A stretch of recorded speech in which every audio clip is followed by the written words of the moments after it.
Bonjour mes élèves, j'espère que vous allez très bien et en bonne santé.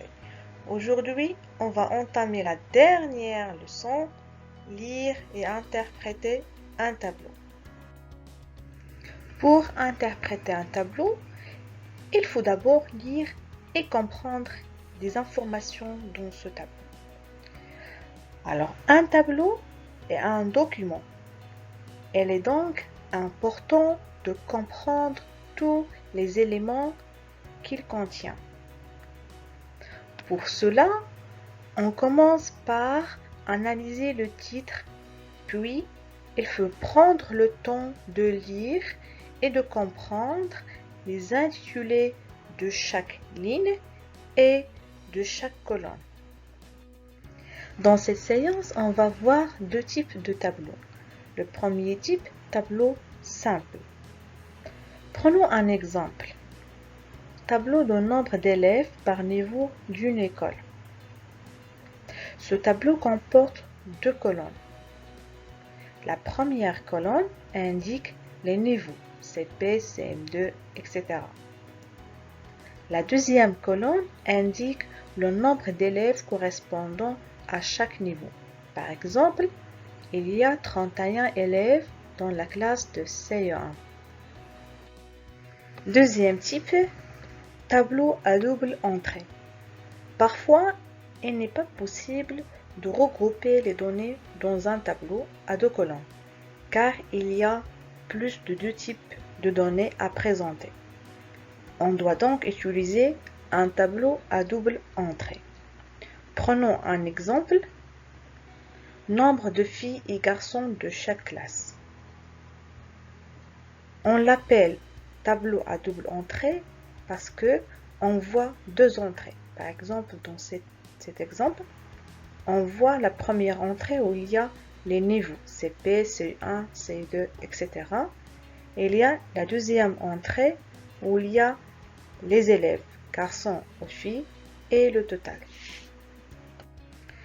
Ce tableau comporte trois types d'informations.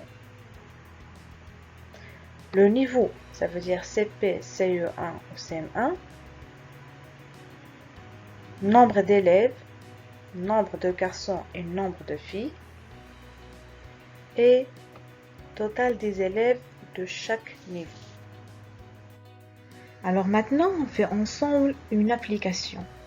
Alors, on va travailler sur le bilan coronavirus au Maroc du 11 mai au 17 mai. Ça veut dire l'état de la dernière semaine. Alors la première chose, est-ce que s'agit-il d'un tableau simple ou bien d'un tableau à double entrée?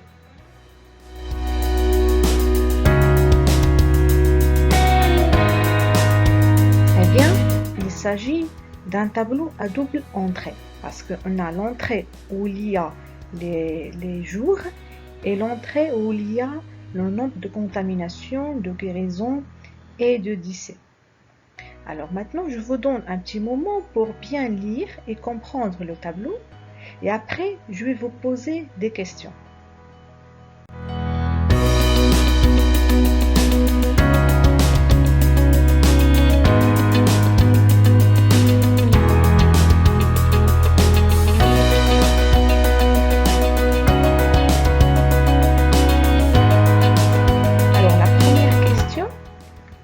Combien y a-t-il de contaminations le mercredi?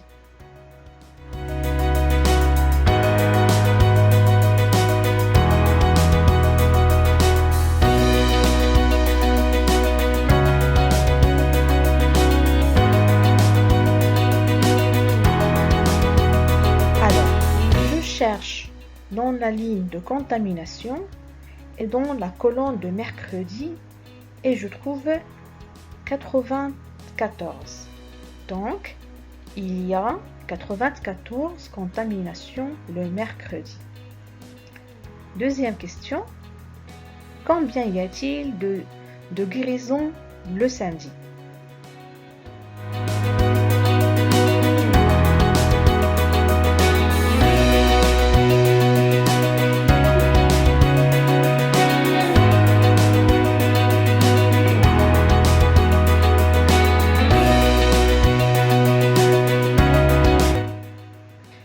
Alors, donc, je cherche dans la ligne de guérison et dans la colonne de samedi et je trouve 87.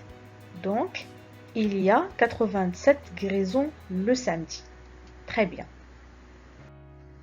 Troisième question. Combien y a-t-il de décès le jeudi?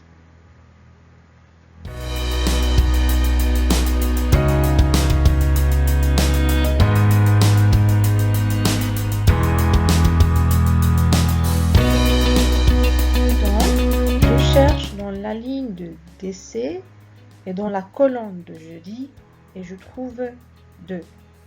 Donc, il y a 2 décès le jeudi. La quatrième question, quel est le total de contamination durant cette semaine?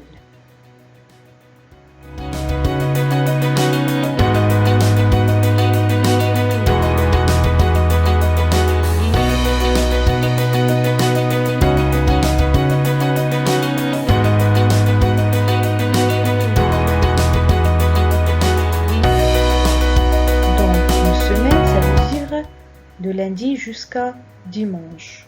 Donc, pour trouver le total de contamination, je prends tous les nombres de la ligne de contamination et je fais quoi?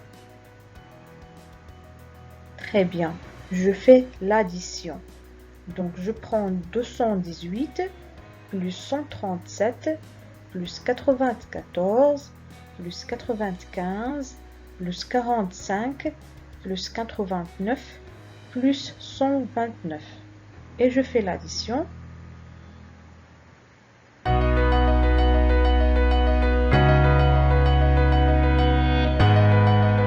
Combien vous avez trouvé? Très bien, 807. Donc le total de contamination durant cette semaine est 807. Passons à la cinquième question. Quel est le total de décès durant cette semaine?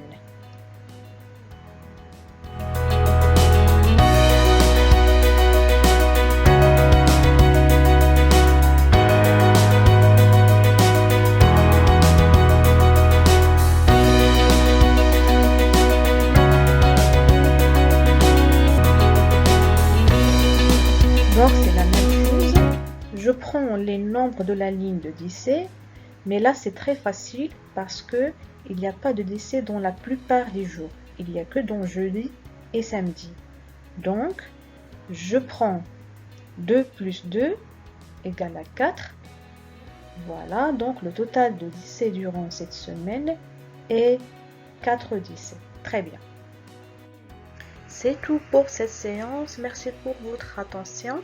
Je vous laisse les exercices d'application pour bien s'entraîner et au revoir. Eid Mubarak, Saïd Michel.